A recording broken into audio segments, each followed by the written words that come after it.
Hello, welcome to Arcus and Tenebris, session 5. There was a little bit of a issue last time when it came to the dispensing of information. I was very distracted, so I didn't do a good job. So we're gonna back up a little bit, and Ronnie's going to basically restart her, telling you about history and where mages stand now and all of that. So hopefully hopefully I do a much better job this time. All right. So you're all in their living room. They have given you coffee and tea and other treats and stuff, and you've told Ronnie about what how you do your magic and all that, and she starts to is about to start talking about history. So Ronnie says, well, one of the things that you have to understand about the mage history is it's the same as human history, just more hidden and out of sight. One of the big things that you have to remember is with all of our abilities and ways to bend reality, we're still human at the end of the day. In a perfect world, everyone would be a mage because every human being has the capacity to be one. But as beautiful as that sounds, that still leaves the big faults of humanity too. So, from the dawn of humanity, there have always been mages, and that includes all of the foibles and ups and downs of humanity. And ultimately, the information that you kind of need to know now is we are in the period of time that is known as post-Ascension War. What's the Ascension War, you might ask? Well, originally, when it came to mages, there were many different styles and all that, but ultimately pretty much all of them did was,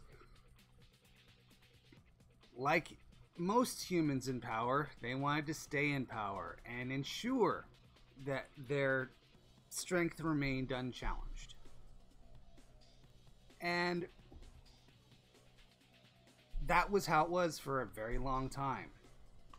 But one of the things that you have to understand is me and Kurik are veterans of the Ascension War from opposite sides. And it all sort of started when his side came up with the beautiful and wonderful idea that magic shouldn't just be the domain of mages. It belonged to all of humanity. And the fact is, as great and wonderful an idea that it was, it started this great the Ascension War. Ascension is when a mage ostensibly outgrows this plane and all of its tangential planes of existence, and they ascend to another state of being. And what exactly this is, how, you know, it's accomplished, it depends on who you ask. So a lot of mages ultimately use it as a shorthand for, you know, enlightenment. And once again, what exactly that means changes from group to group to group. However, as I said, his side wanted that for all of humanity, and it was a beautiful idea, and it was a wonderful idea. And my side, Russ, you know, who were traditionalists, were opposed to that idea. Now, because of that, there was a fight back and forth, and unfortunately, his people along the way fell to the same problems that my side did. Their original concept that magic belongs to humanity ultimately got perverted into magic belongs to humanity, but humanity is not wise enough to handle this power, and they need to be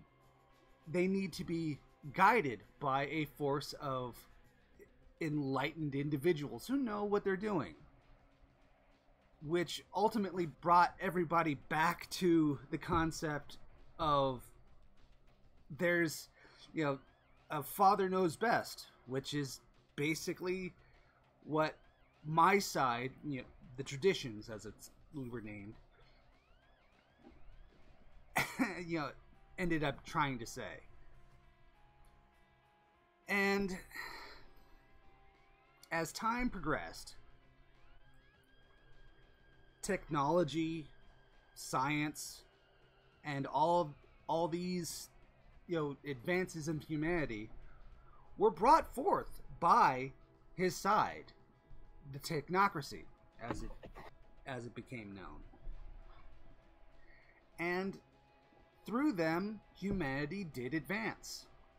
But in so doing, they began to lose their capacity for wonder, their capacity to see beyond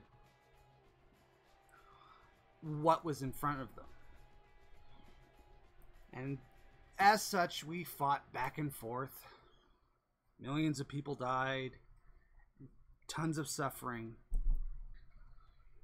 until what the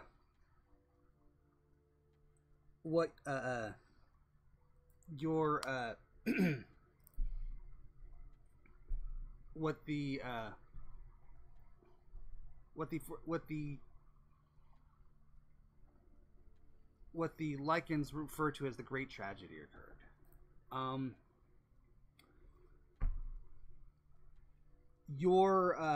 The people that you took that icon, that the people that you took the magical tool from sound like they are ghouls, which are adapted human beings who work for a supernatural race. And she like does air quotes around the word race, called vampires. And the older that they get, the stronger they become.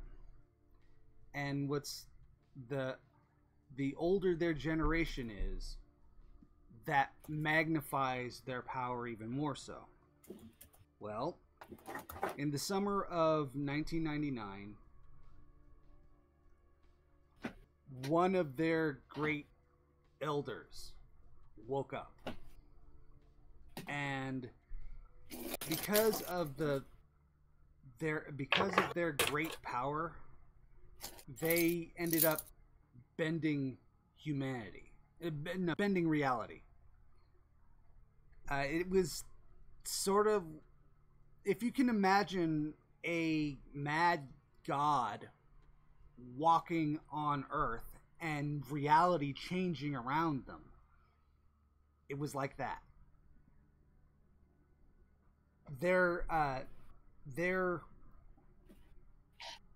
ability to affect the world and affect their lineage, their specific bloodline lineage, was so incredible that it caused all sorts of destruction, and let's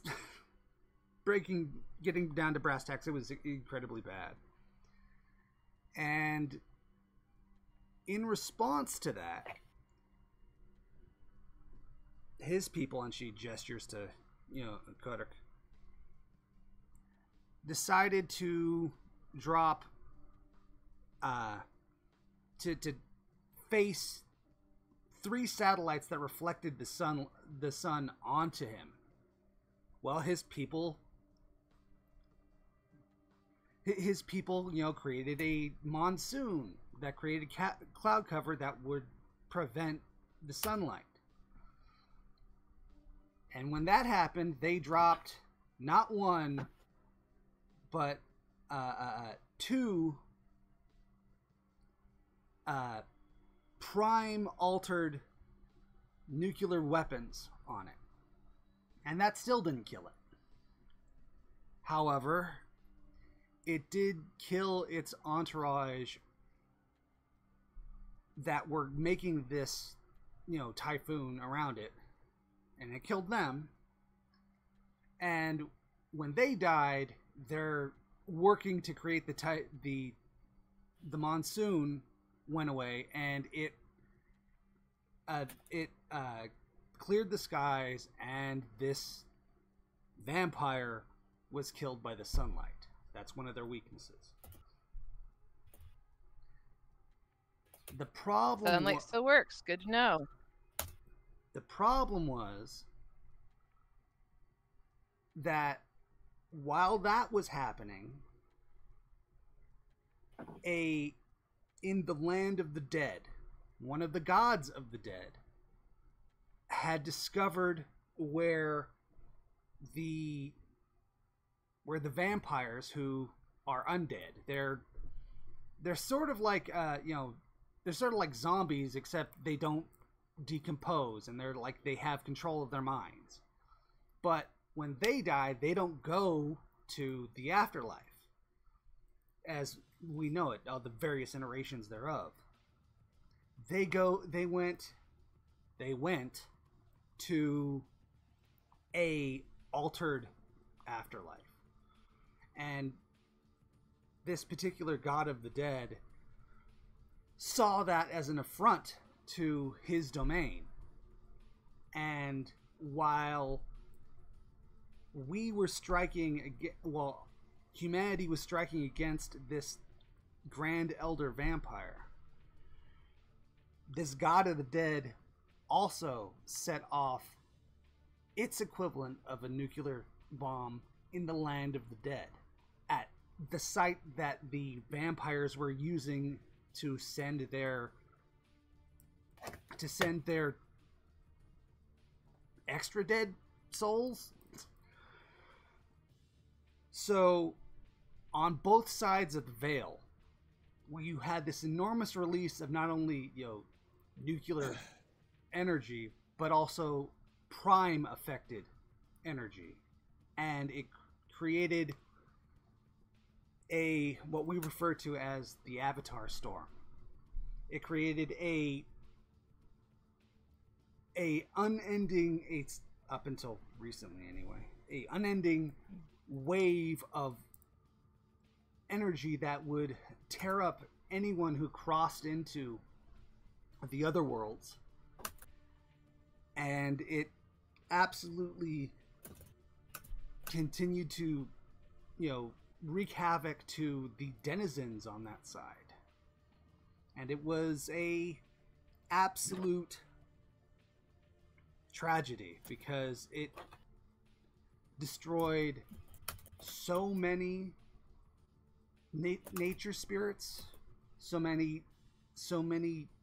souls on the other side, that all that energy of humanity, that, you know, people who have since died throughout the beginning of since the first person who died, were all destroyed in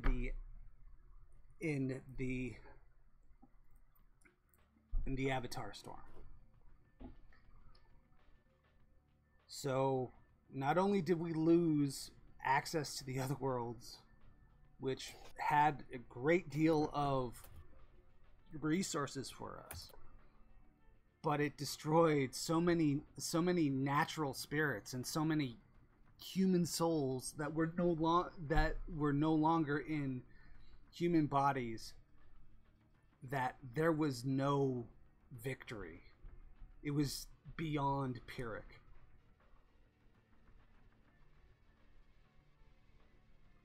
I cannot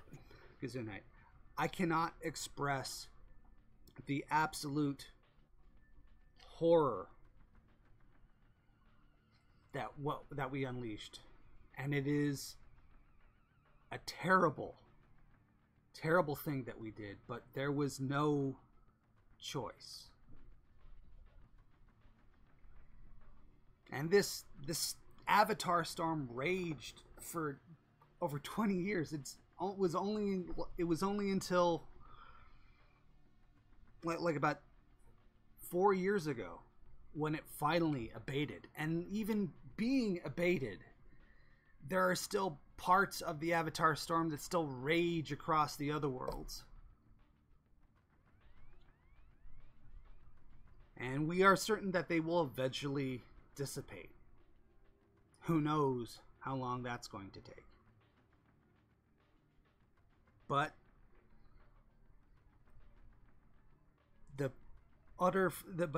how that left us was our commanders on my side of the war and his side of the war were all in the other worlds. So not only did our command structure fall apart, but there was nothing to win. Everyone lost. And when that happened, while the Avatar storm was occurring, both sides and the disparate groups that didn't fight in our war all came together and officially decided to step back on our attempts to help guide humanity and our attempts to affect the world at large, and decided to put our efforts into ensuring that this type of tragedy doesn't occur again. That the veil of secrecy remains intact, and that we would be able to move forward without turning on each other. And as it was before, and as it will ever be, there are those who were not happy with that idea. There were some on my side of the war who blamed his side for the great tragedy, and to this day work against elements of his side. And there were his side, the technocracy, fell apart into 3 different groups. One side still wanted to, in their limited capacity from the agreement, still wanted to, control things. the New World Order, they were called, and they were going to try to continue to control aspects of it. And another part of the group called the Syndicate, who were like their money people, went, screw this, we're going to try and run, do the same thing. And ultimately the rest of the technocracy broke to follow one or follow the other. But their group that looked out to outer space and for colonization efforts and all of that, they were heavily affected by the Avatar storm. It ultimately broke their ability to travel, and they were stuck wherever they were at.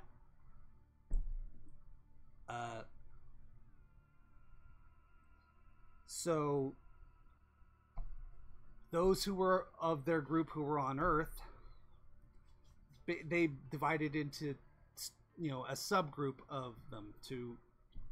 They were called the Void Engineers originally, and they were divided into two groups. The one group that was in outer space already, they called themselves the Ad Astra, and those who were on Earth called themselves the Exodus Road, because the ones that were on Earth knew eventually things would subside, which it did, and it was their job to prepare humanity to colonize the world. And so you had one group of the technocracy who wanted to gently prepare humanity to move forward, and two bickering other groups who were trying to grab power while keeping true to this peaceful compact.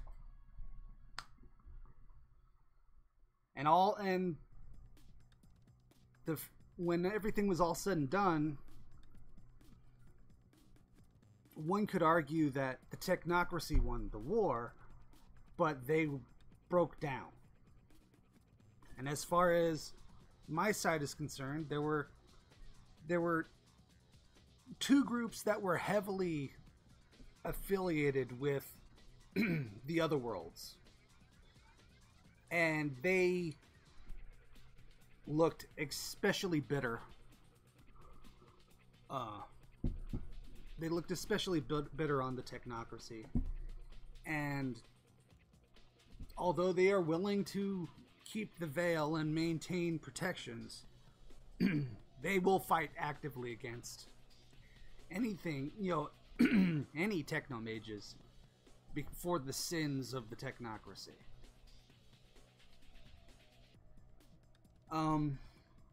Perhaps I should let you know about which group and what to avoid and how to avoid them,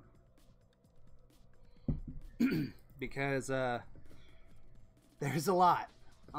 Let's start with my group, the Traditions, as we were called. The first off is the Celestial Chorus, the Choristers. They affect magic through the zeitgeist of worship. And I'm sure I don't have to tell you the sins that the church has unveiled upon the world. And they were as guilty as any other religious affiliation as far as that was concerned. And as far as they are right now concerned, considering the rise of atheism, they are suffering in trying to maintain themselves. So my advice to you as far as the Celestial Chorus is concerned is stay away from churches, and generally speaking, they'll leave you alone. Next up is the Cult of Ecstasy. These people see extreme moving experiences as a path to seek ascension. Everyone else sees ascension as a endpoint, something that they are attaining to. But the Cult of Ecstasy sees all, moving experiences as a way to peek behind the curtain and see what's on the other side of ascension. At least that's how they view the world. And generally speaking, the Cult of Ecstasy are pretty gregarious, and if you run into them, of all of the traditions, they are the ones that will would be happy to interact with you the most, because they are all about a good party. The next one up are the Dream Speakers.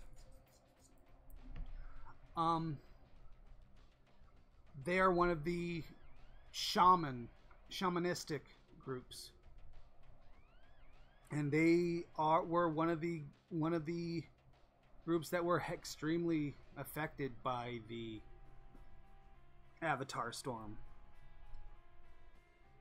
And the real issue that you have to deal with, as far as they are concerned, is if you have any techno mages among you, avoid them like the plague, because they blame technomancy for the grand, the Avatar storm, and they will attack you as given any opportunity.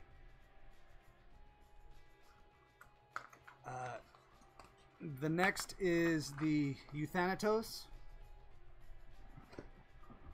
Many refer to them as death mages. Their focus is on the entropy of reality, and it is unfair to refer to them as such, but they are all about the balance of life and death and the circle of decay. As far as interactions with them are concerned, politically, they have no real interests in everything. So it's more along the lines of dealing with them from person to person. They can be a bit of a downer, so take that into consideration. Next up is the Order of Hermes. Oh boy.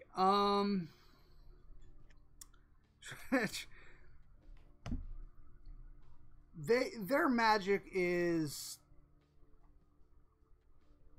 how they do magic is very old school.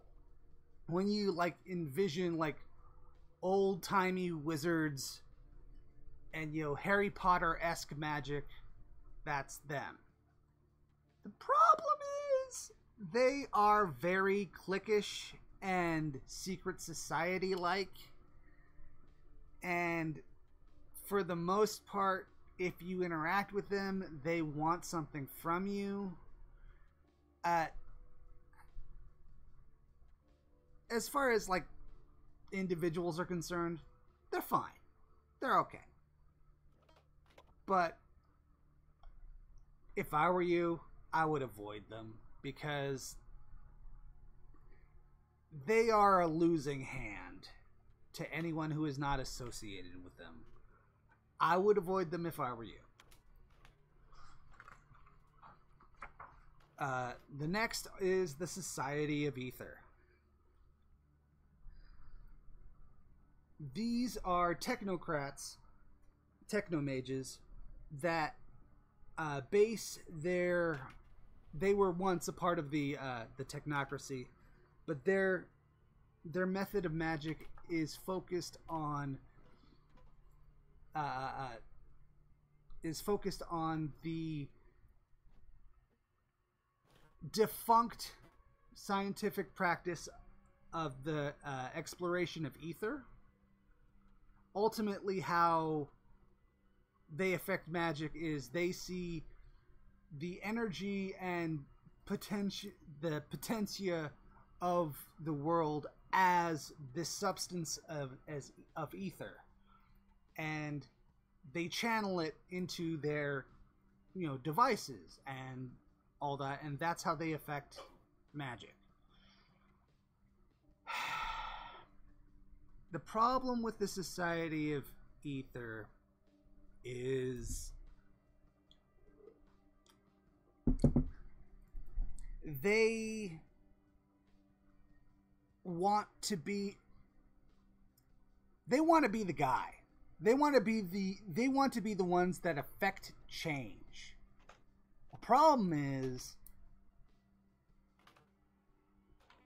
they want to create science as, they refer to science as with a capital S, because they are for the most part, they are ostensibly the steampunk mages who have all these crazy ideas and are able to affect the world in various means. But the problem with them ultimately is they are going through a bit of a schism at the moment. Some of them want to want to take up where the technocracy left and lead humanity to advancements in science, but in so doing regress how they address science.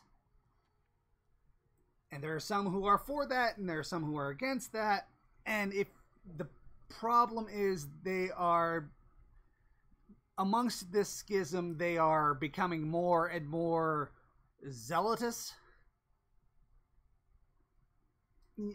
So if you're not with the idea that they subscribe to, they're against you. So also I would try to avoid them if possible, because you're only going to end up pawns in their internal politics, which is a shame, because up until this point they were fun people.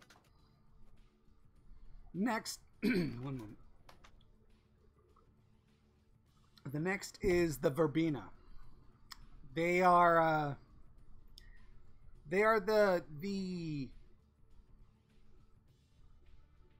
and they are the group that I subscribe to.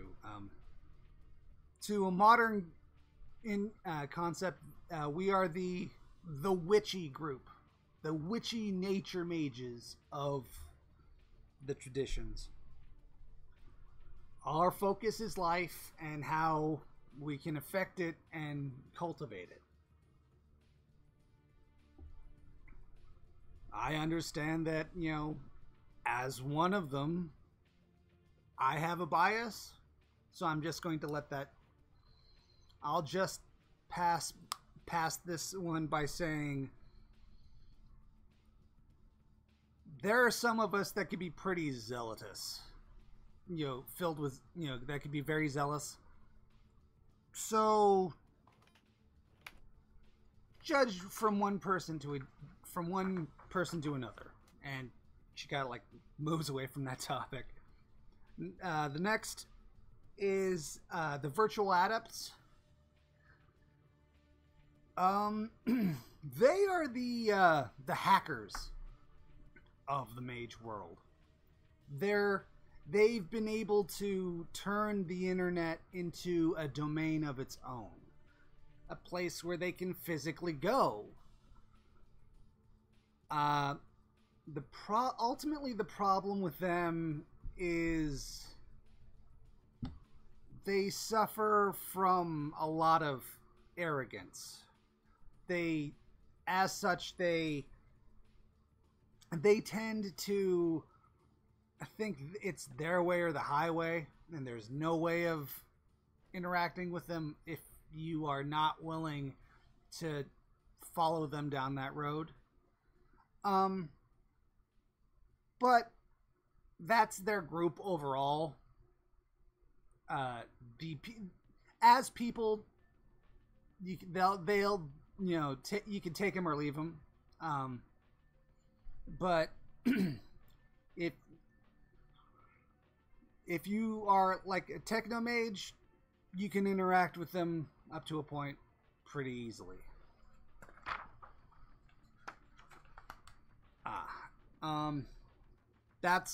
That's what my side of the war group was called, the traditions. As far as the technocracy is concerned, the New World Order and the Syndicate, they're money people, I would avoid them because they are ultimately going to use you as a pawn in their in their Machiavellian schemes if you let them. So I would avoid them if at all possible. The Void Engineers are like you would be dealing with the the Exodus Road. All of the technocracy, they are the ones that really stick to the original intention of magic is for everyone the most. And if you want to deal with them, I would say that they are the best of the technocratic dysphoria to deal with. They are very willing to help you, just kind of like, unless you are like willing to really follow their path, just take them with a grain of salt. That's all I'm going to say. Next is what we refer to as the disparate groups, who, when the war was in full swing, they decided not to fight. And I, as a veteran, every day I understand more and more why they chose not to.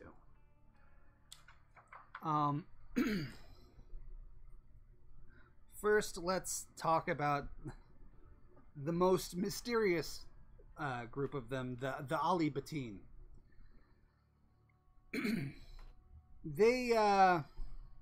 Their focus,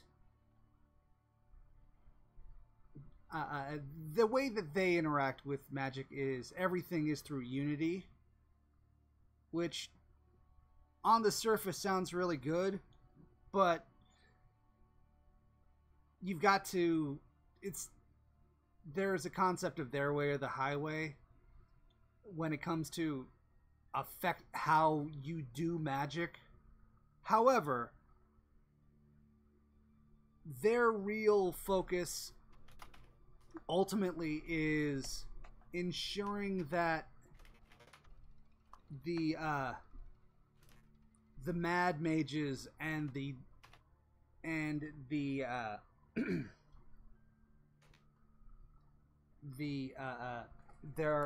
descending.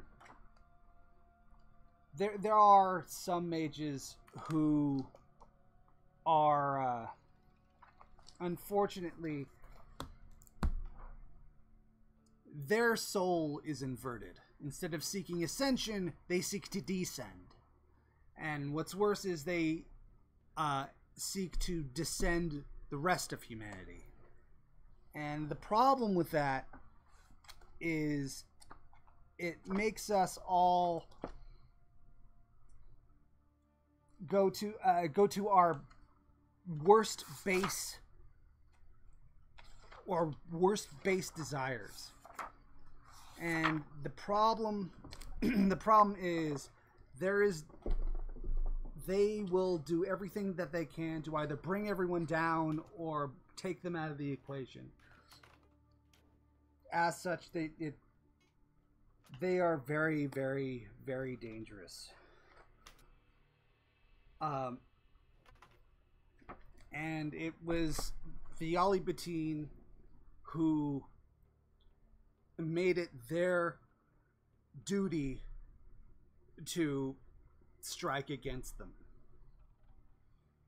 And while the rest of us were fighting over, all this other bullshit, they were the ones who were standing and fighting a war of their own to ensure that humanity didn't descend into the madness of of these monsters. The next is the Bata. The Bata are ostensibly mages who follow the concept of the voodoo. That's a very reductionist way to view their magic, but ultimately that's their focus. As far as interactions are concerned, deal with them as you would anyone else. They have no political aspiration. They don't want to affect the world any more than any other mage. So go with your gut as far as they're concerned. Then there are the Children of Knowledge. How do I talk about the Children of Knowledge? Ostensibly, they are a brand. Although they come from different angles, they are basically a different version of the Cult of Ecstasy. They approach things differently, but generally speaking, their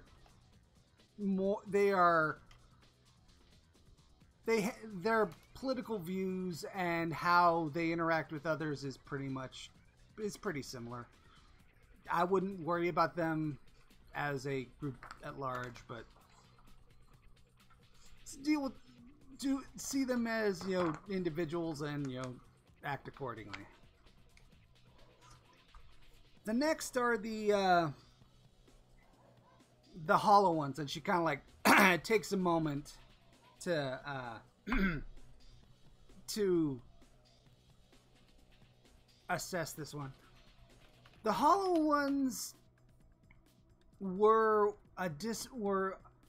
one of the groups that were leaning toward the traditions.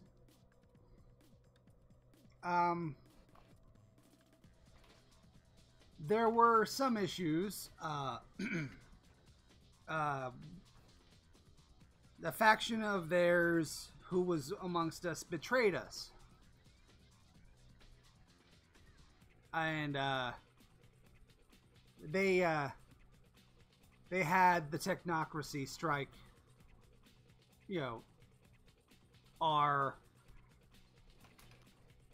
the domain that our leadership was at, and she's trying. You can tell that this is a sour point with her, and she's trying to be a better person by not focusing on this, but she has a way to go.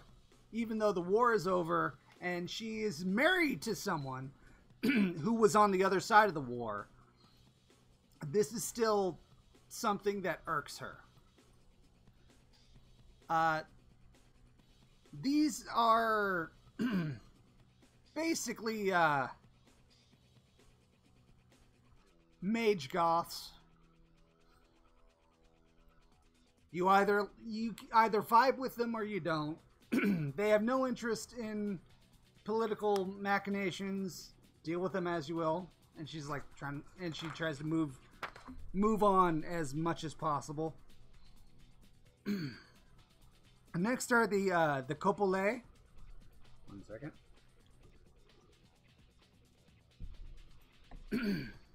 They are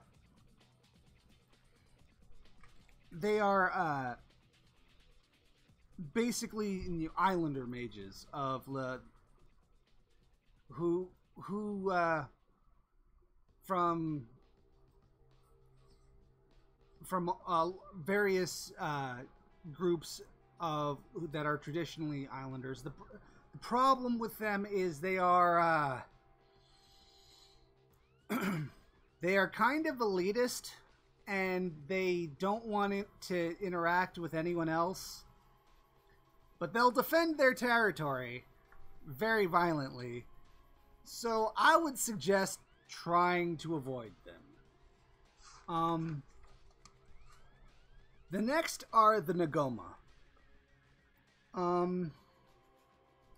You remember I mentioned the Order of Hermes? They are basically the Order of Hermes out of Africa.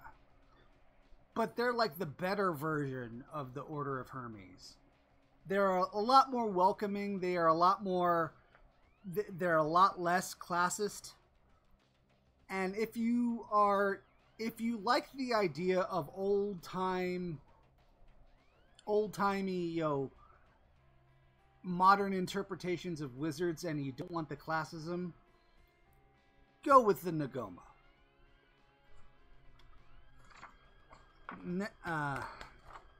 The next, let's see. The next are the Sisters of Hippolyta.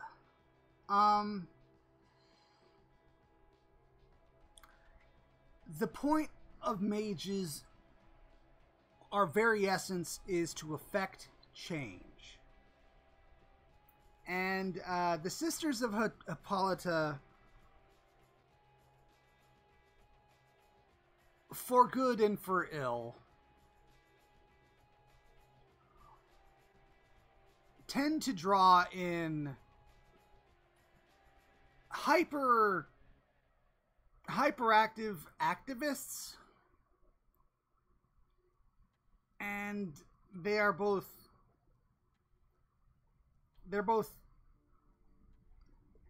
either you are, if you are like really into activism, they'll be happy to deal with you for the most part. That being said, if you are not 100% behind whatever pet project or pet cause that they are behind at the moment, I would avoid them like the plague, because they are the worst elements of Twitter and 4chan and all that. They will scream their point of view to no end. So, my bit of advice, I'd avoid them.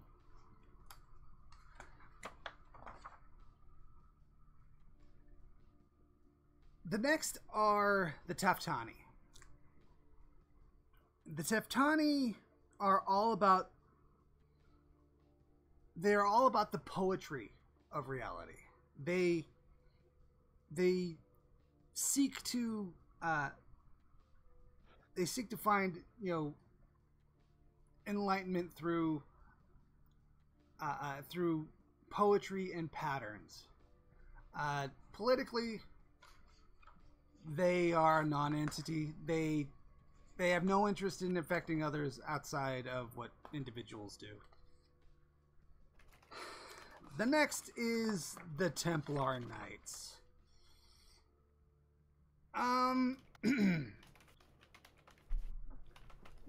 I mentioned earlier with the choristers and how they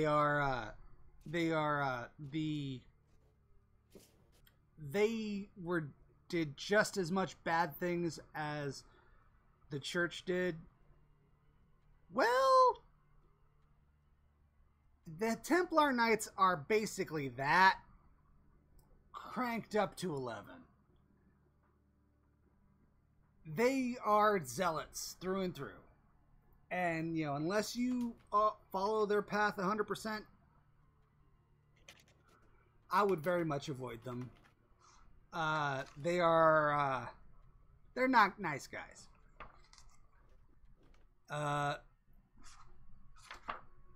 And the last is the Wulong. Um, they are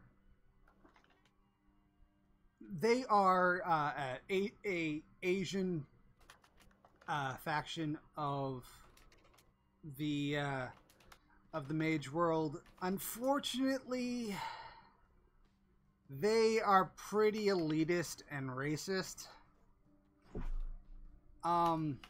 They call themselves like the Dragon Mages, celestial dragons, and once again, unless you are their kind of people, I would very much try to avoid them because they'd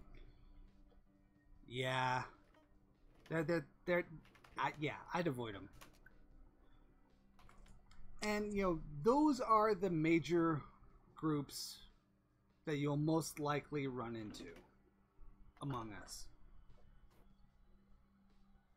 You guys have a interesting opportunity to become a power base of your own without all the kinks and foibles that most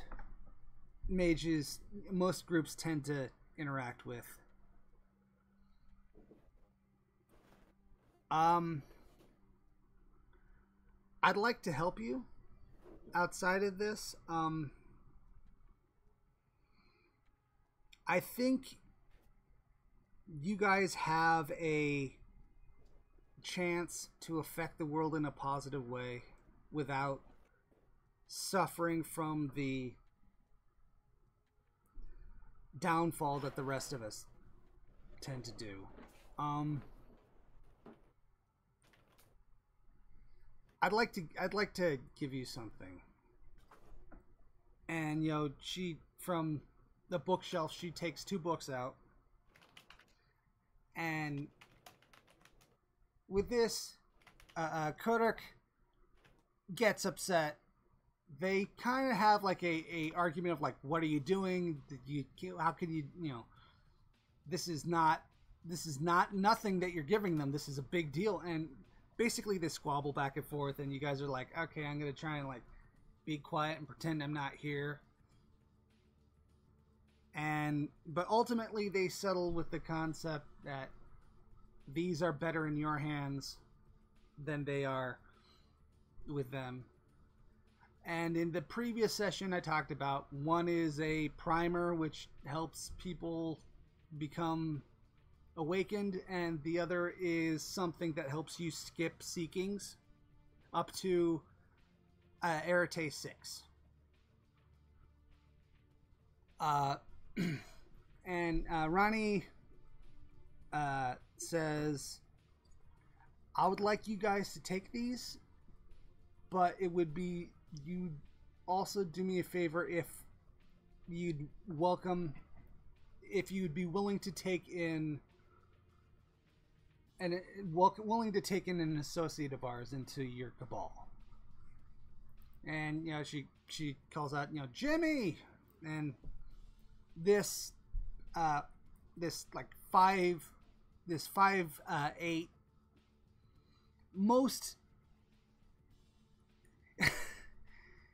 his most defining feature is how he has very little defining features.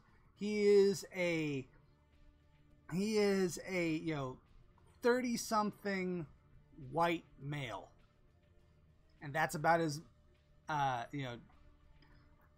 as defining a characteristic as you can choose for him. And he comes out, he's like, yeah, what's going on? And Ronnie introduces you. He says, this is Jimmy Durant. He is from the Society of Ether.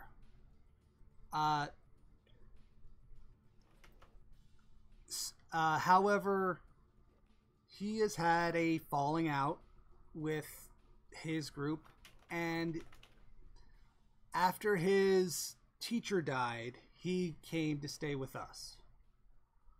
However, a mage is not something that you should put in a dark room and leave alone.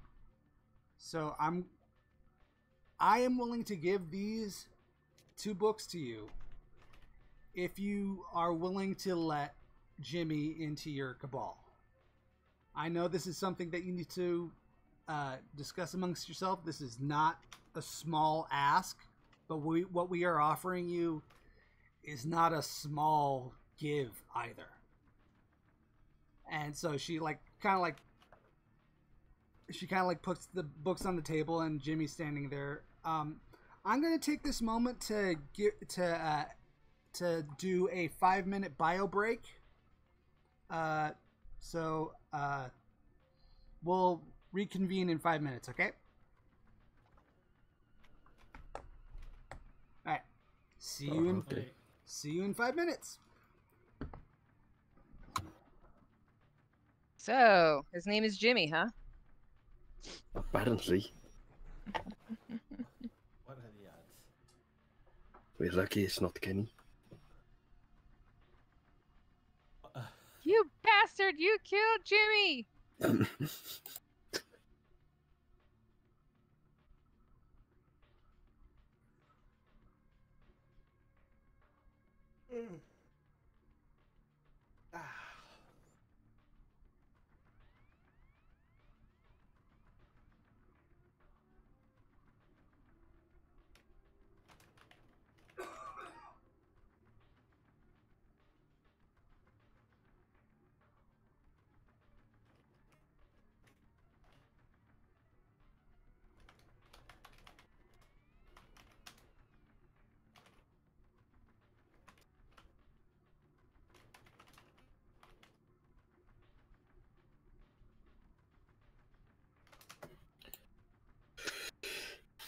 Okay.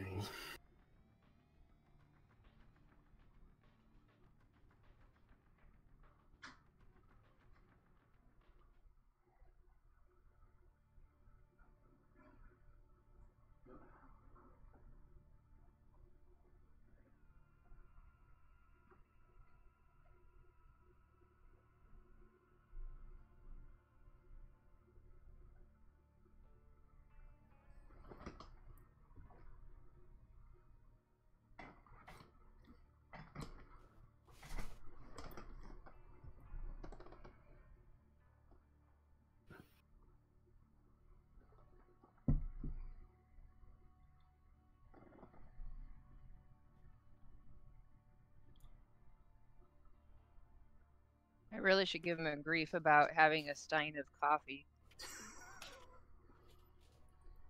Stein? Yeah, That's what he said. He had a stein of coffee.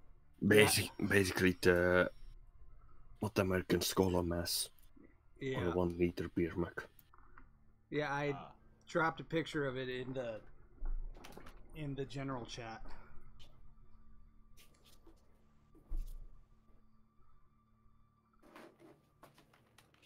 Oh, okay, that's what that was.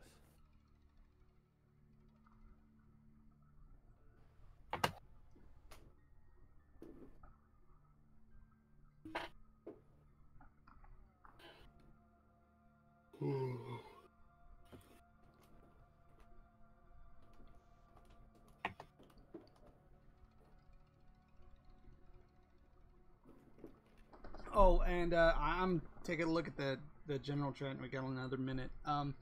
No, the mages did not wake up the elder vampire. There is a it is referred to in the lore of the setting as the Week of Nightmares, and it was basically frivolous, a frivolous attempt to fill out a war effort amongst the vampires and a group of sort of vampires. It's an interesting watch if you want to check out the lore of it on YouTube or something like that. But yeah, all right. Everybody, what was it called? The Week of Nightmares. Ah. All right, so There is a yes. Oh, it's because I was watching this other YouTuber, and he usually does like those like mysterious disappearances at like national parks and like red tape, and how sometimes they just like the 411, right? Yeah. And he did this video on vampires, and he started with the history, and it was like 30, 45 minutes, but it was interesting, but there was like so many types of vampires. Yes. So many. Well, it's one of these the basically what these two are trying to do for you is tell you, show you that you are part of a bigger world, and who not to piss off. Of the people that you will run into, you absolutely will run into these groups. Don't piss this one off. Avoid these. And so basically they're trying to they're like, oh, you have no idea what's going on. Let's give you a quick tutorial about how not to die. Alright, so that TLDR, get Yeah. a shovel and dig yourself into a nuclear bunker.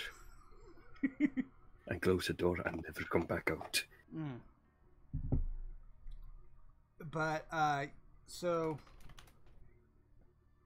I assume everybody's ready to get back to it? Sure. Okay. Yep. So what is our decision? I mean, I will take a look at Jimmy and ask him, well, what do you think? so yeah. Are you putting Jimmy on the spot here, dear?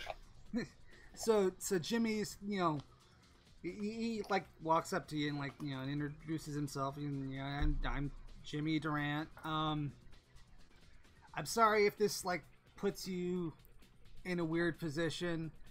I am kind of persona non grata with the Sons of Ether.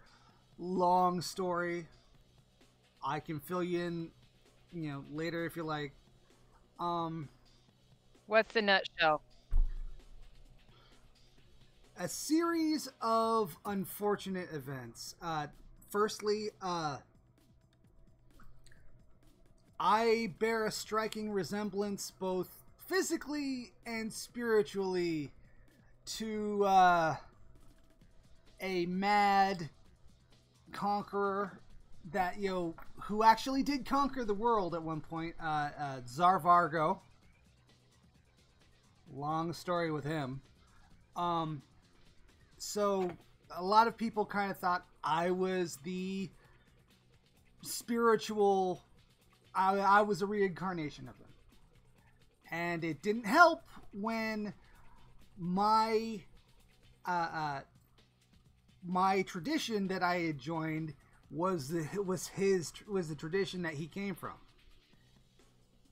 To make things even worse, my teacher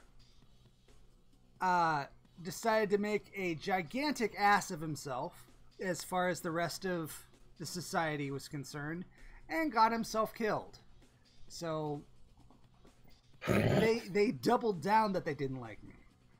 And on top of that, when I reached a certain level, I started gathering, and he's kind of trying to dance around saying it, but a group of acolytes who they are normal sleepers. Oh, wait a minute. Has anyone told you what the phrase of what a sleeper is? Incognito. No, sleepers. Mage? No, sleepers Are the are ones that aren't active yet. yeah. They're normal humans. Their avatar is still asleep, so we refer to them as sleepers. Oh, okay. So I've got, a small group of normal humans who can know what I do, and they are very willing to help and all that. And he kind of like muffles under his breath. Okay, it's a cult, all right. And Fabulous. And that mixed with my hated teacher, and the fact that more than a few people kind of think I'm like this Zarvargo guy, I'm all but kicked out of the Society of Ether. That being said, So they think you're Voldemort. That's pretty much. That's not inaccurate. It's not 100%, but it's not inaccurate. So you are Voldemort. No. How they view me is that's not inaccurate. I have no interest in following the path of what the Mad Tsar chose. I have no interest in any of that bullshit. I just want to, tinker with my stuff and maybe, help terraform Mars or some shit. I have no interest in conquering the freaking world.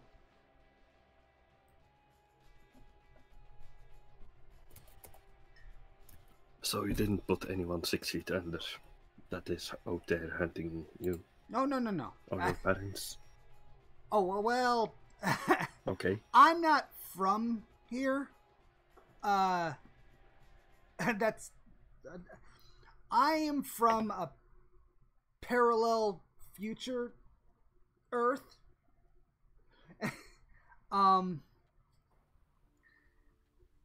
For you guys, it is the year 2023, right? For me, I'm from a version of Earth where it is 2086.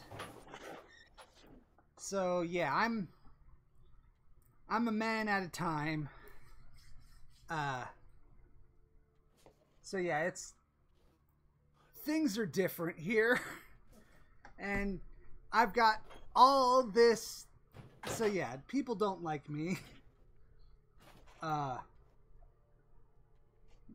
I haven't really done anything to deserve it. And granted, that's coming from the person who is affected, but I just want to, fiddle with my stuff and be left alone. I have no interest in any, hurting anybody. I have no interest in, trying to, carve a chunk out of the world for my own fiefdom. I don't want any of that.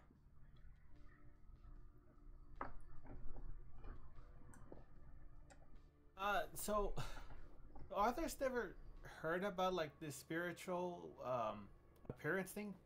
So he's gonna want to look at him, just prime in spirit, just because he has no idea how that works.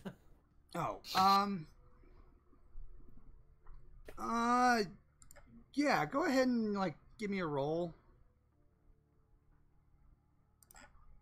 All right, so that's 4, right? Yeah. Roll. Slash. Oh wait. Slash roll. 4 E10. Okay. Oh, cool. Yeah, that's about as much of a success, other than a critical success, as you can get. So you look at him and he looks like a mage. And given what he said and what you're seeing, the best guess that you can kind of figure out is his prime signature bears a resemblance to this person, but there's nothing about him that would suggest that he's tainted by one thing or another. It's just oh, this is a guy.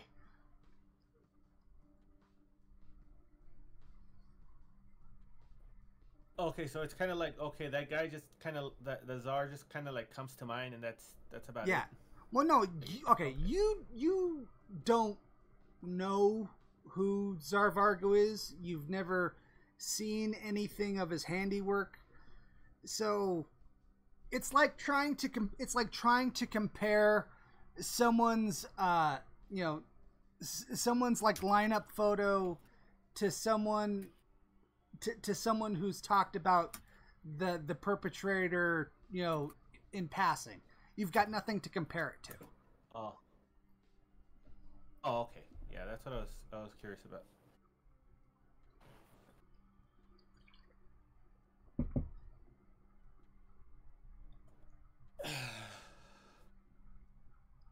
And at this point, Jimmy's So like, if you want to be left alone, why does he want to come with us? "Oh, by left alone, I mean like I have no aspirations outside of my work, and working with other mages helps me advance my own abilities without, basically, I want to have a study group. I don't want to be a part of a political association, if that's a good example.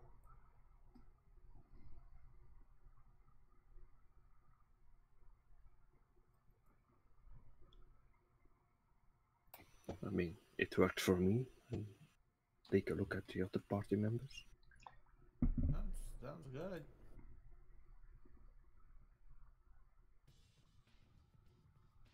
Oh, I'm okay with it, I guess. Okay, thanks. I mean, Plus, I it'd be get nice to have somebody who knows more about what's going on. yeah, that I know the political climate out there. That's fair.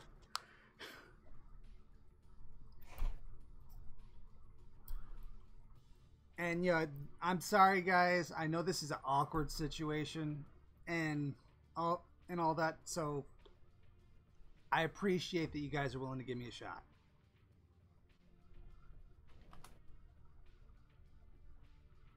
By the way, what's the name of your cabal?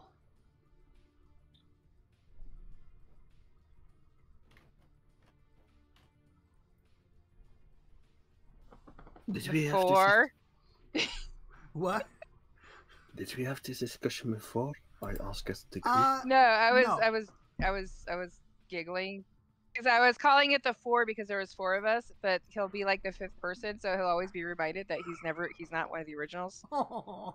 But that was just me being silly.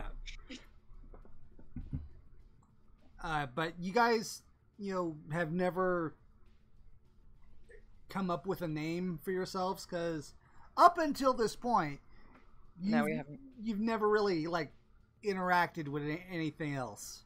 So it'd be like, we need a name, question mark, type of thing.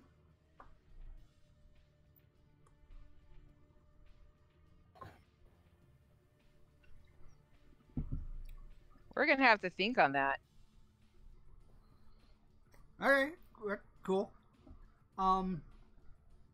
So We could just call ourselves the humans too, because that would be a a unique choice. Usually, most cabals choose a name that is kind of showy, because everybody, generally speaking, when a group deals with other groups, they want to like seem important. So like, we are the Order of Ascendant Light, or the Esoteric Order, or the Esoteric Order of the Inner Eye, or stuff like that. So mages like to make things complicated and showy, like in general, or? Yes. And he's kind of says that deadpan like, yes, that's yes. What was your cabal's name? And I look at everybody in the room. Oh, so Jimmy says, I didn't get that far. Yeah. I was still under instruction from my tutor when everything kind of went down.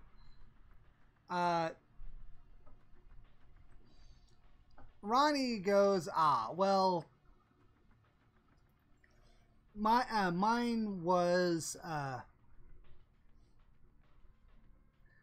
unfortunately was kind of silly sounding. It was like the call of nature's might, and she seems kind of embarrassed by it because she's like, oh good god, that name. And Churik goes, mine was pretty boring. Active Unit 33. The technocracy has different methods of dealing with things. Yeah. Okay. Totally. Sky Eagle? Question mark. What? Sky Eagle? Question mark. No. Type it out or spell it out or. I was just like saying a random name. Oh no, it's with the technocracy. There is a reason why one of the groups is called the New World Order. They were very restrictive, to put it lightly, and very, everything within their group was very official. So to the point where everybody was their very own secret agent and everything like that. So they were very much like the Alphabet Boys. Oh, sorry, the federal government's agencies. I mean,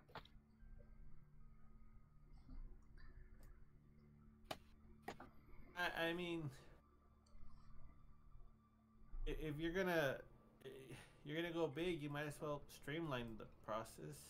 Yeah, I suppose. Circus of Madness.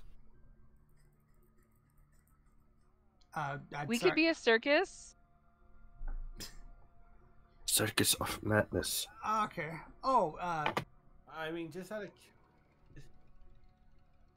Well, there's no rush to come up with a name. Again.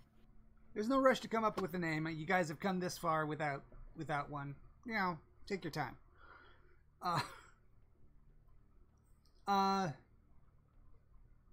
So at this point, I'm gonna say the conversation kind of like devolves to, what's your number? What's how can I contact you? Where is there a sanctum? Blah blah blah blah. A lot of very some important information, but nothing that's particularly interesting to listen to. Is there anything else you want to talk to Kodak and Ronnie about?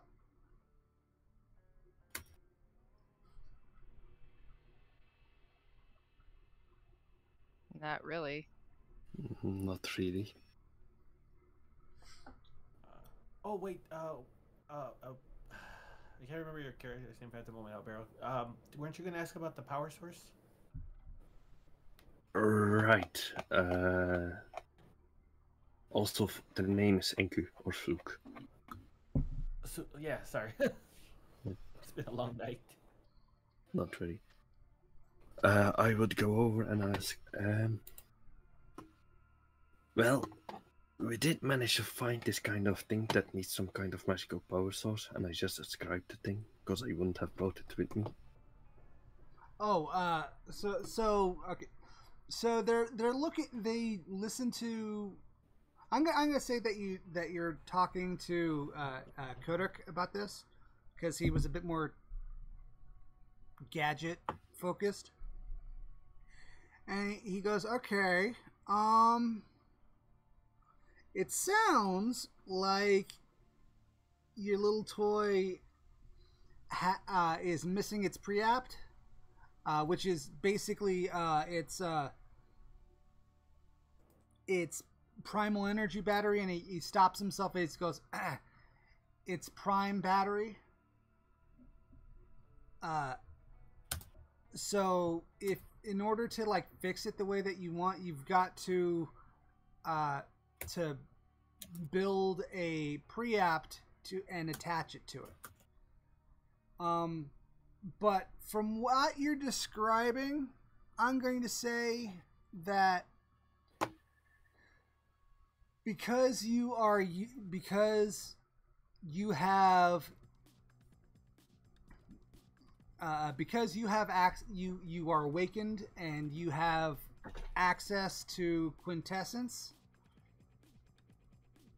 it will use your quintessence before it does anything else. And since you can feel the quintessence within your body, you are more than able to you are more than able to like know when you have to stop using it. So you would be able to use it without any fear of sickness or damage if you stop when you need to stop. Once you run out of quintessence.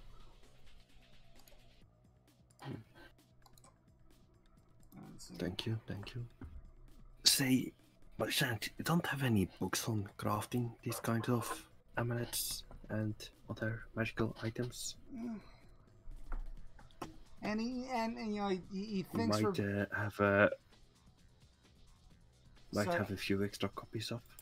So he thinks about it and he's like, the problem is, after a certain level of advancement, everyone's method of dealing with, and he kind of like stops, centers himself, and says, magic has a different path, and unless you are specialized in crossing over between disciplines,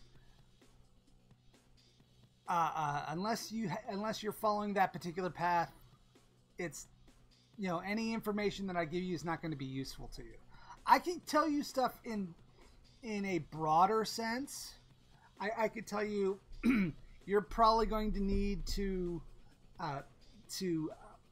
what you're probably going to need to build it out of, and general ideas of how to affect it, but I can't really give you a craft book because you're not of the same discipline as me, because it would only end up being confusing to you. Which is why the primer and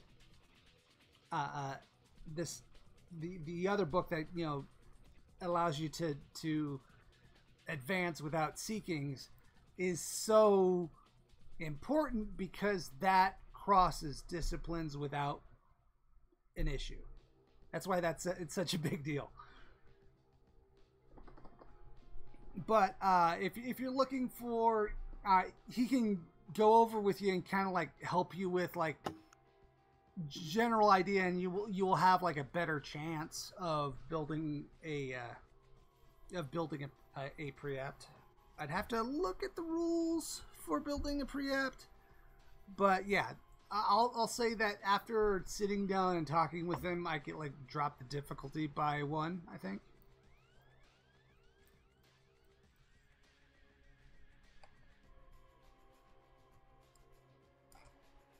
Yeah, I will probably listen to his descriptions about preapts.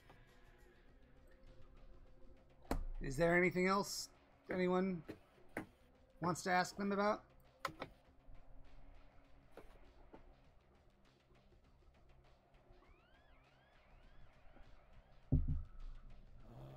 Well, I guess Arthur's main question now is, you guys have a pretty interesting setup. There's a lot of, well, different types of people and stuff. Why here, though? Because I'm getting the feeling that when mages do something, it's not just like a random thing. So is there anything about this area that's specific to why everyone's here?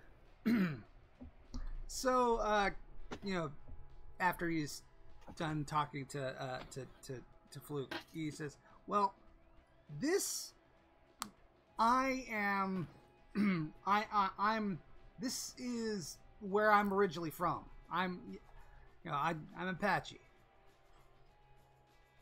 and when the war was over and Ronnie and I got together, we decided that we wanted to just leave all the bullshit behind because everybody lost, and we had to look at we looked at each other and went, I don't want to deal with it anymore. And when everything was all said and done, we got together and decided to have a place where we could just be ourselves and let the world pass by around us. So yeah, there is no grand plan. I'm a retiree.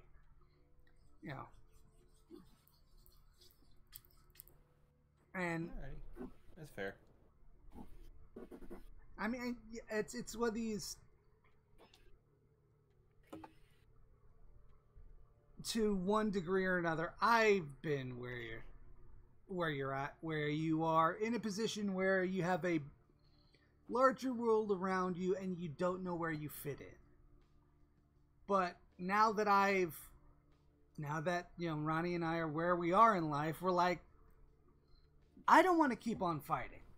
I don't want to be a part of all the little machinations and all that, and I don't want to be around when, and you could sell that like he gets hit with a bit of solemn expression when he says, I don't want to be a part of it when the war starts up again.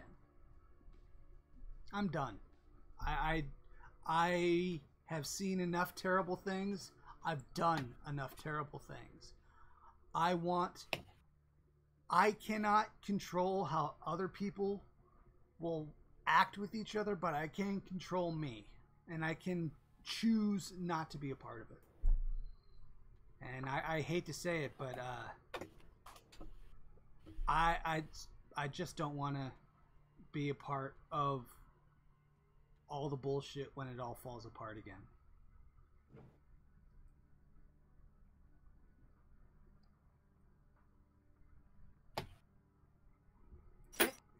And Ronnie kind of nods with him because they're like, we're done, we're retired, we don't want to do this.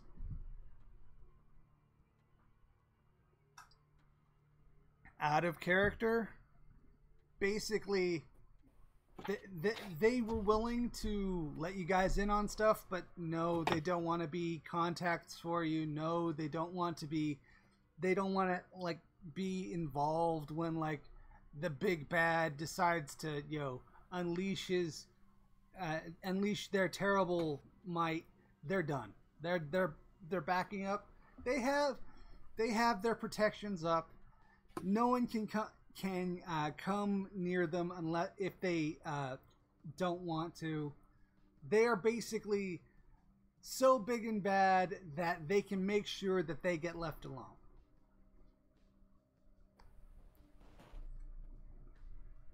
And without being melodramatic, they're like, the rest of the world can do what it wants. We're out.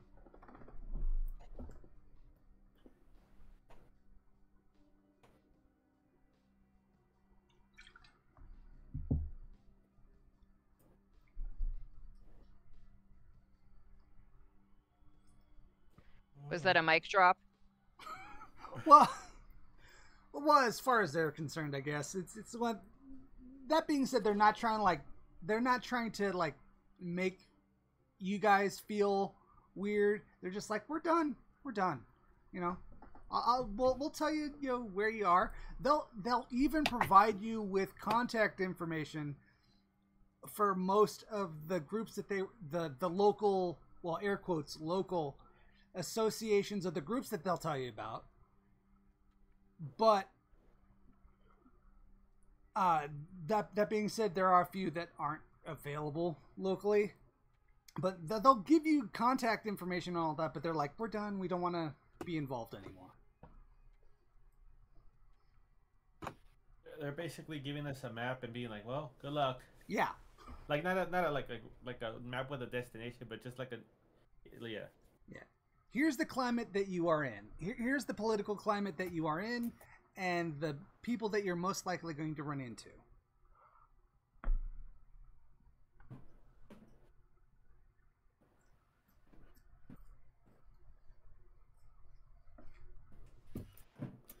Anything else anyone wants to ask them?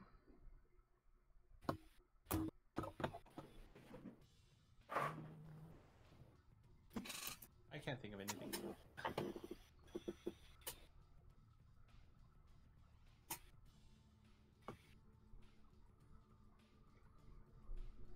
Okay. Well, if that's the case,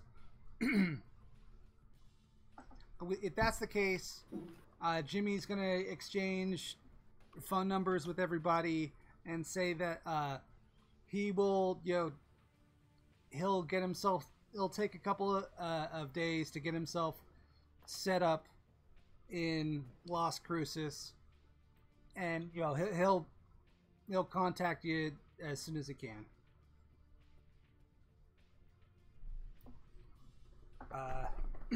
If there's I guess we can like either, you know, skip forward until we get to that point, or you guys can have time to if there's any personal projects you want to work on that I'm gonna start building a circus. That's great. I love that. I'm gonna ask, do any of us even know how to juggle? What? Any of our characters? I mean, I could. I mean, if you wanted to, we could make auto juggling jugglers. Yeah, I was gonna say you could make a set of balls that will, you know, after they're thrown, auto target their path to land in your hand. So yeah, that's something that you could do where it's like, nice. Just move your hands up and down and the balls will do the rest. That's an excellent use of what, matter and forces, or yeah. I'd say that's. I said you could accomplish that in either matter or forces. Yeah, you don't need to double up on that.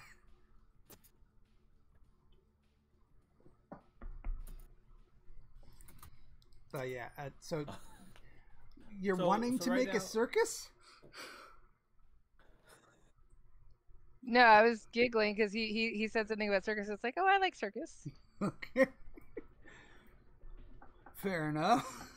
Well, no, we don't have to make a circus. We could just we can call our cabal the circus. And if anybody asks, we can like, yeah, we're in a circus, and then show a few silly things and then move on.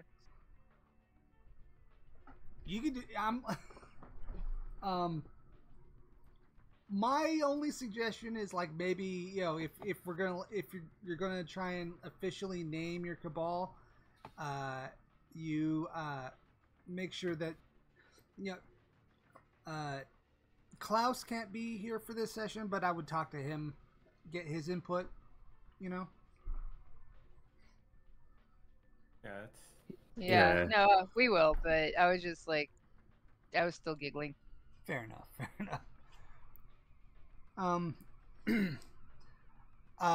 So if that's if that all works out, I'm gonna say a couple days pass. You guys go back to what you're doing. Oh yeah. I would start working on this pre-opt thing. Okay, let me look up the rules for that. 1 second. Gotta grab a different book.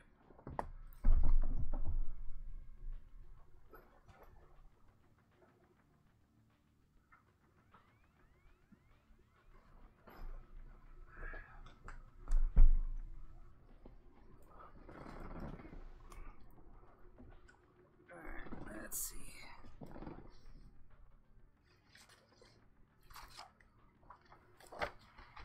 Because there are official rules.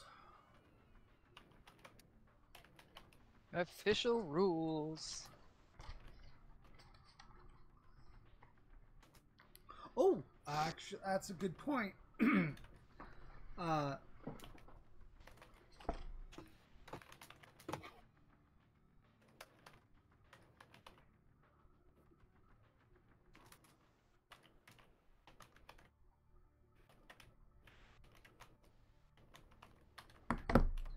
Let's see.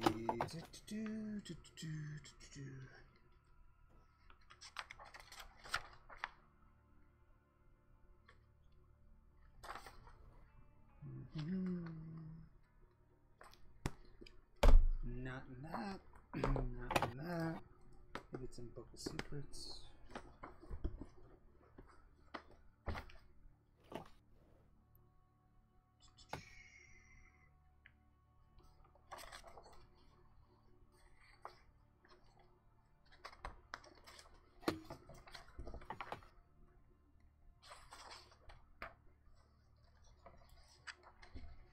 Alright, let's see.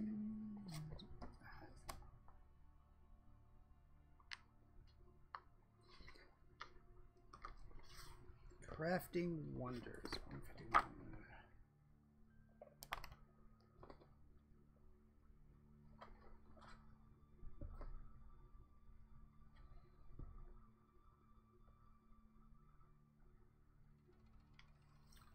What to do?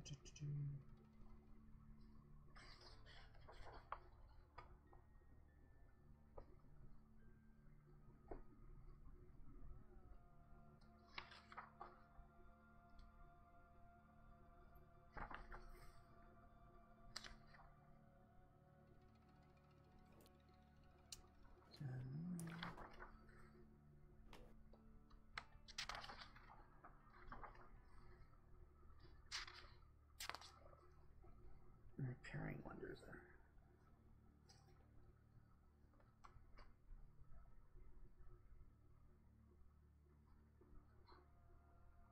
Oh crap. What's so crap? Well, it's not as bad as what I thought it was. Well, I'm working on the skirt, attaching ruffles. So, yeah. Attaching ruffle.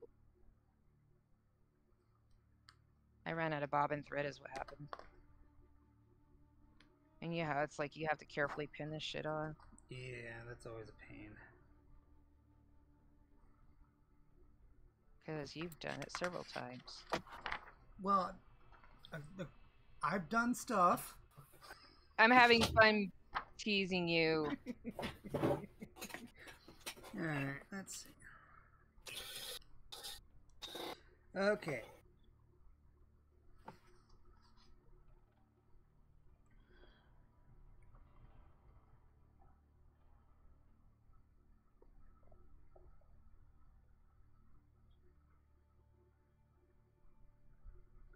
Okay.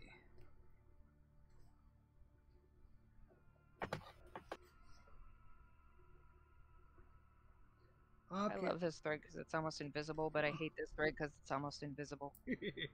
Okay, I think I got it. So,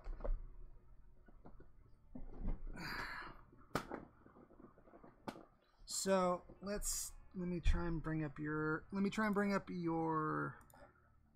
sheet. And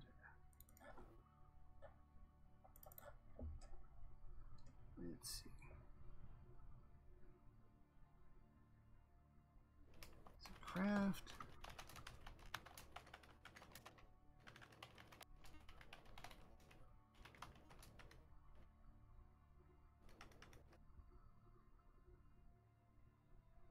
So.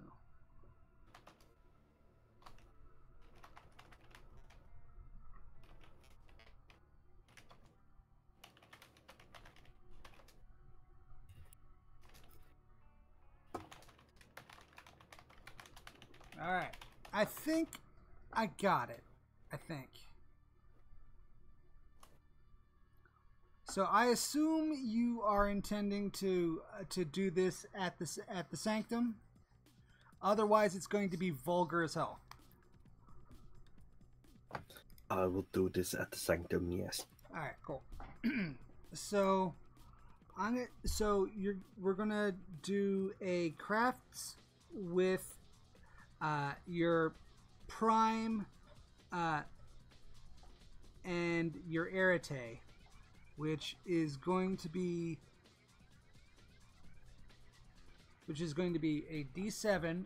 However, you are going to need, now this is going to be an extended roll, which means you can roll again assuming that you don't botch. If you botch, you're basically going to have to start all over. Let's see. And for dang it, what is it? There's all what materials are you intending to make it from? Are you going to be using, fresh materials or leftovers? I would look for some kind of metal that fits the amulet. Okay. And just start on it. Okay, so you're going and to try... also materials that are suitable. Okay, so... If I can't find anything immediately in the vicinity of the stores, I could try to make some with matter. Okay, well, no. I guess what I'm saying is, I'm looking at the modifiers here. So I'm going to say that you are going to be taking your time. You're going to be using proper materials, and you are doing your best to match resonances and all that other stuff. So let me. Indeed. Okay. Let me get to. So you are going to be. Your dice pool is going to be. Your dice pool is going to be. I have 2 already. So yeah, your dice pool is going to be 7. However, the level of successes that are going to be required is going to go up to, which is going to go up to 7, and I'm going to need. Oh darn it! I'm going to need 8 successful rolls, remembering that you can do as an extended action, but you cannot botch. So I need to roll 70 10s 8 times. Minimum. Minimum, yeah. Well, you need 8 successes. Of 8 successes of 7 or higher.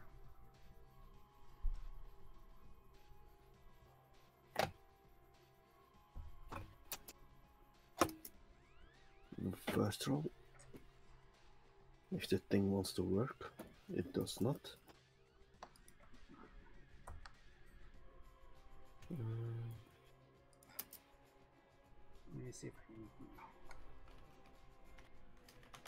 What's the difficulty? The difficulty is 7s or higher. Let's.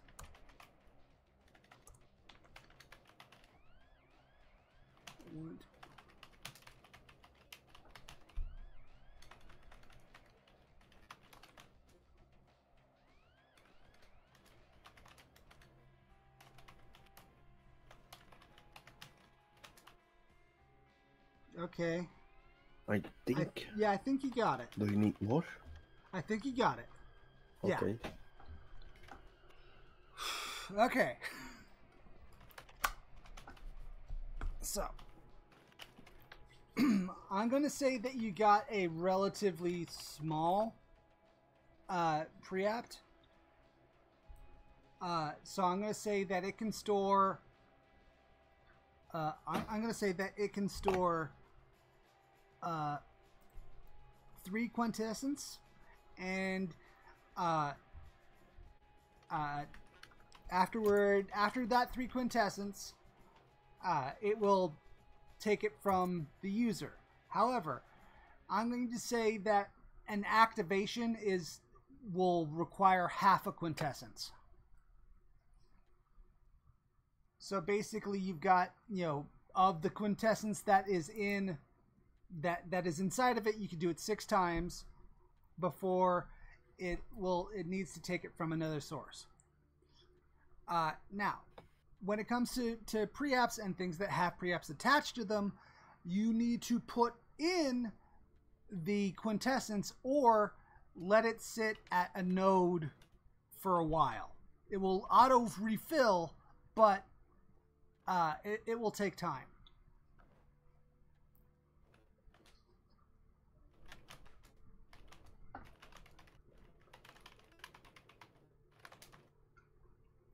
Our node is occupied at the moment, right?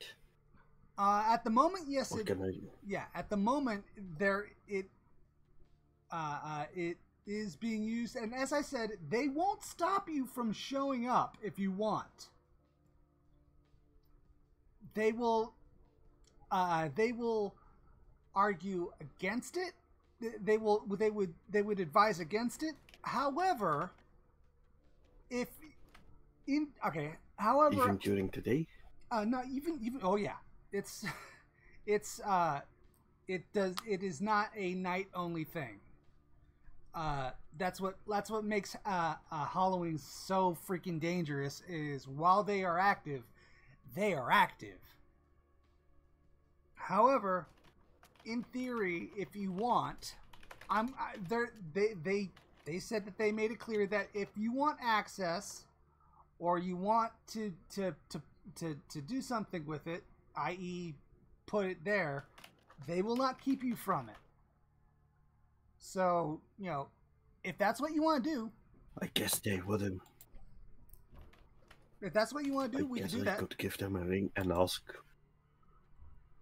I guess I could ask them to put the thing there. Oh, yeah, they can do that. If it's just there to soak in the ambient. Yeah. So, do you want to, I don't need to do anything, just need to be charged. Yeah. Sure. Yeah. Do you want to role play this, or do we say that they just do it? I can do a bit of role play. Okay. So you call. So, do we only have the number of the chief, or do we have like another contact as well? Yeah, you only have John's contact information. So you call him up. After it takes a while for him to answer. And when he answers, he seems like, he got interrupted. He was like, "Okay, can I help you?" He seems like he's really. Yeah, he seems like he was like interrupted or something. If I'm interrupting, you can go back later. It's like this small. So, but okay, I assume you are calling after something important, and you guys talk to the retirees. Yes, we did. Okay. Thank you, by the way. Very enlightening. Okay, thank you. I am just happy that we were able to settle things appropriately. I assume there's something that you need? Well, I got like this small thingy that just needs to be around the note. Okay. Just sitting there for a few days. I was just wondering if it would be possible for one of you guys to. Okay. Well, how close does it need to come and fetch it at the? Yeah, how close does it need to be? And you basically, yeah, you explain what needs to be done, and he says, "I'll send someone over to pick it up, and we'll place it there." Thank you. I assume we can kind of like say that happens, and we can move forward. Sure. Okay. All right. So at this point, Jimmy, I'm gonna say that he took a few days, got all situated, and you'd be surprised how quickly you can move a house when you've got an archmage, with a high correspondence helping you out. So he gets all moved over, and he calls ahead and goes to see if he can meet somebody at the sanctum. If somebody wants to roleplay that.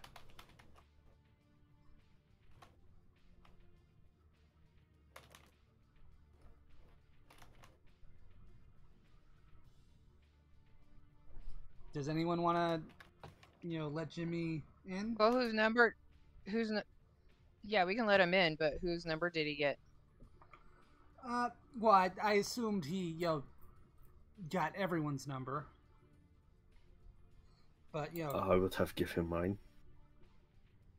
So, yeah, so he said that he'd like to, take a look at the sanctum and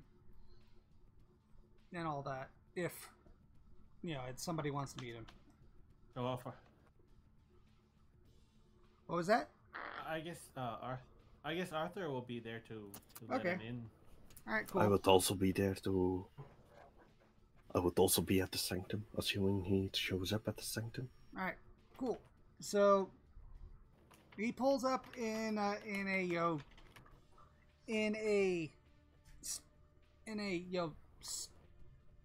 smart car, and steps out, and everybody shakes hands, and he says, "Oh, I'm sorry. I should probably introduce." So he turns to his side, and a 5-foot robot appears next to him, and he says, "This is oh darn it, where's it? This is Jammer, and to those of us who are aware of BattleTech, you are looking at ostensibly a 5-foot Axeman. To everyone who is not involved in BattleTech, does it have an axe?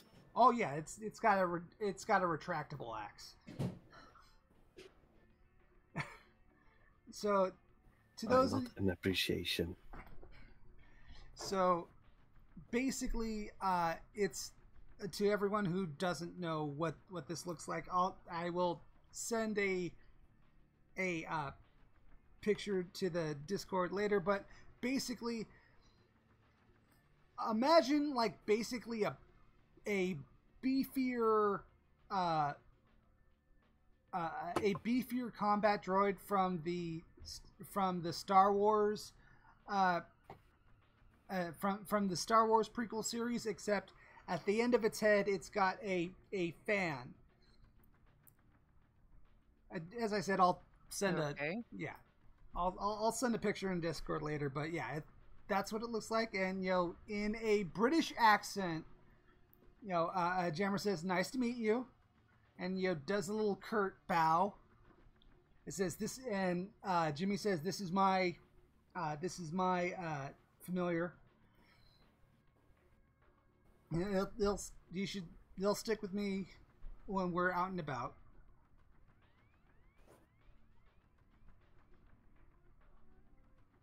That's pretty cool. It is. if you're lucky, you can one shot the heaviest units with it.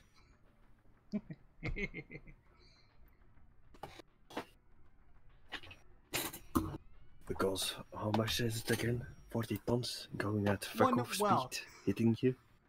Well, that's 65 tons. That's in BattleTech. That's in the game BattleTech. But this is basically a 5-foot version. Basically a 5-foot, active model of it. It's so. Is it painted? Yes, it is actually. It's. What livery is it in? It's not in any Canon livery. It's got camouflage with gold trim.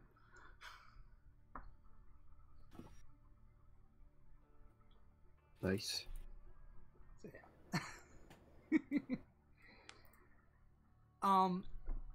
So yeah, Jammer speaks with an English accent. And seems to be very sentient, and also is invisible when he doesn't want to be seen. So I was almost hoping that it was his car that transformed. It's like, who's got a transformer? No, it's a robot. It's a robot. So guys go in, you say, here's the thing, here's the drill press, blah blah blah blah blah, and he looks around, he's like friendly impressed. Like, yeah, this works. This can definitely do this, that, and the other, and he is happy to to talk shop and all that. He says, this is the sanctum, and I'm not trying to pull weight or anything like that. But do you guys have any sorcerers amongst that work with you?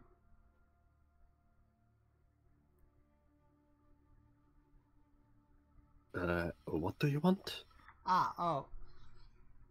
Sorry, I keep on forgetting that you guys don't know all the ins and outs. Sorcerers are basically are sleepers that are half awake. Their avatar is tossing and turning in its sleep, and they're almost mages. They're very limited, but we have access to the whole the rainbow of spheres. They only have access to one, and they can't do magic on the fly. They've got to they have to do ritual. They have to do magic ritually and do it beforehand. Before they have what is referred to as hanging rituals, where basically they can activate it when they want to. They're very useful. They can help you assemble projects and all that. At the moment, he's trying not to. He's like, okay, my cult at the moment doesn't have any, but as far as associates are concerned, it's not unusual to have sorcerers if possible. I know how to train them if we ever run into someone who has that kind of potential. And if you guys ever need extra hands for for ritual magic, I'm more than willing to offer the services of my. And he kind of associates. He's decided that he's going to use the word associates. I'm more than willing to have you guys have the use of my associates if you are working on higher forms of magic, which basically means you will require one. It will drop the die requirement. So yeah, it's that. So basically, he is offering the services of his cult if you guys need it,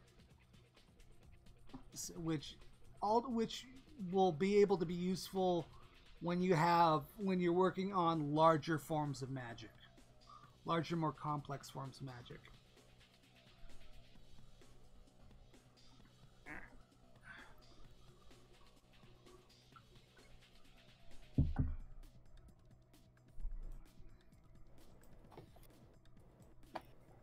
I say thank you for the offer. We'll certainly remember it. So, at this point, he kind of focuses on on Fluke, talking techno magic shop, things that he's done, and things that his type of plan. So basically, it's kind of like doing like small talk with you because you're the resident techno mage of the group. Is there seems like it? Yeah. Is there anything you'd like to talk to him about that project ideas? Yeah, anything that you'd be like, what? I'd actually one of these days I'd like to make this or something like that. Probably talk about the standard hammer I want to make. Okay, so yeah, you guys talk to each other and kind of hash things together. You tell him about the idea. He's like, well, you can kind of do this or you can kind of do that, and probably would also mention one of my ideas to create some kind of caster thing that specifies or thunder or something like that. Okay. For more ranged magic weapon. All right. He talks about he has an idea for it's ultimately what he's trying to work on is it's a firearm attachment like a silencer, but basically what it does is it would emit a laser to a target, and then once the weapon is fired, it would basically create a portal between the barrel and the target. So basically, all shots are point blank, and his plans on that, and he also has he also talks about his penchant for making his intention is one of these days he wants to make a 1-to-1 scale working model of the Defiant from Star Trek. And at this point, he deviates from what most Etherites do, which is I shall be the steampunk mage. What he tries to do is he tries to make technologies and specific objects from science fiction into workable models. Like he, at the moment, he is working on a phaser from Star Trek. One of the one of the things that he was originally, that kind of like landed him the where he was his awakening. He accidentally created a working teleporter, and his awakening, turned his teleporter, at least momentarily. It might still be functionally working in his home dimension. He's never he hasn't been able to go back, but he was able to turn a teleporter active, and it landed him in this dimension. And he feels that's how he got here. That's how he got here. And if you like kind of want to like talk to him about like his personal experiences, he finds he's both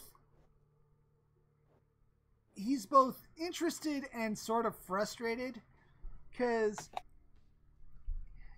his personal style and how he likes to dress and all that is straight out of the 1920s, but he's from.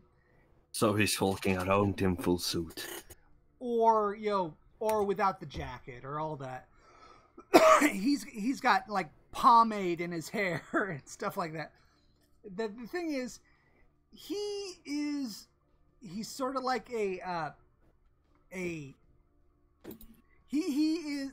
really likes the 1920s, and he's frustrated with the fact that he was brought back, ostensibly a variation of being brought back in time, but not to the era of time that he really likes. And his dimension is very cyberpunky. So he went from like, I went back in time, just not back far enough.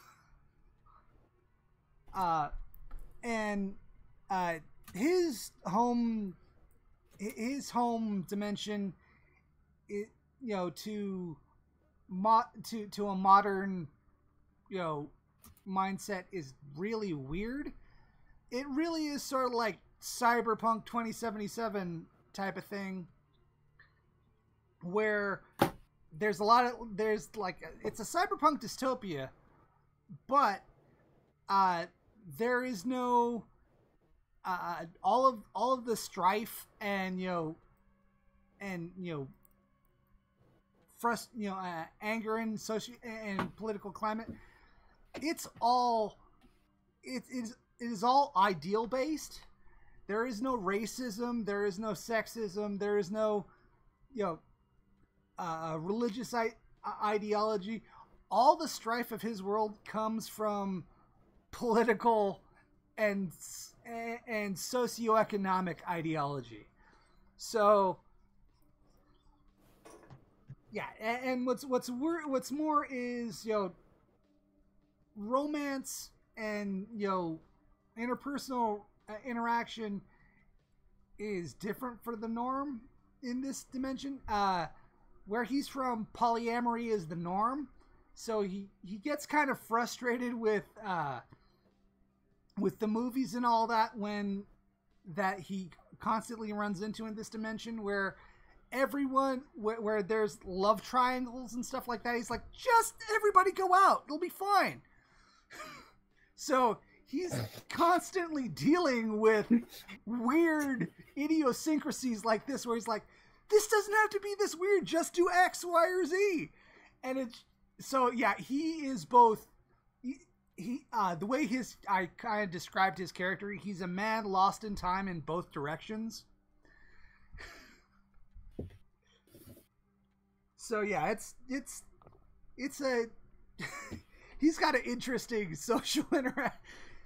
Yeah, he's got a weird situation going on. So yeah, his magic is very, I want to make this sci-fi technology real, type situation. as I said, he's currently working on a phaser, which is going to be interesting. So yeah. Anyone want to talk to him about him as a person or anything like that? I guess we would make sure he settles in, right? Yeah. We've been doing this for like over 2 hours. Is this a good time to stop for everyone? I think so. Okay. So, I mean, I can continue if anybody wants to, but like, it seems kind of like slowing down a bit. Well, it's one of these. There are a lot of change. There are a lot of changes going on, and I'm not feeling all that comfortable making these decisions without Thierry being present. So, yeah, that's a good point to call it. All right, cool. So we're gonna end this here. Is there anything anyone wants to talk about? Suggestions, thoughts on what went on, ways to improve? It went well, I think. Just one question: how much XP do we have in total? All right. So, this is the 5th session, and everybody gets 5 XP per session, up until we get to a point where we're like, okay, we gotta slow down. So XP, everybody should have 25 XP right now. Now, if you're wanting to apply that to advancing your arete, you are going to have a choice between having a seeking, which is your spiritual journey to like open your awareness, or you're going to have to put your increasing of your arete on hold for a couple of sessions and say that you're putting your focus in the book, to focus on the book, so you can like do it without your seeking, because that's what there is a word for it, and it is slipping my mind. That you're MacGuffin? so what? MacGuffin? Well, yeah. Well, okay, that is fair. So you can either use the MacGuffin, and it'll take a session or two before you get your arete, or you can have a seeking, which would basically be a session where you go through your seeking. So that's kind of your choice if you want to up your arete. Alrighty. So I'm gonna hit stop recording. And you guys can think about that.